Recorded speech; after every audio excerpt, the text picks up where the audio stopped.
अरे बाप हाथ को खोल दो रब्बा। ओ बाप, अरे बाप हाथ को खोल दो। बाबा सभी आदमी हाथ खोले हैं। अरे बाप खून आ गया। खून आ गया? ओ बाप खून।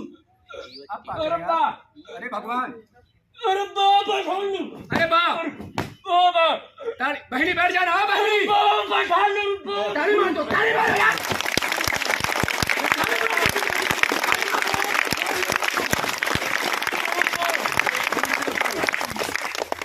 जो मैं कसम अपने भाई की खाता उसी तरह हमारा भाई ये बरगद के नीचे इसी तरह चिल्लाता मत जाए।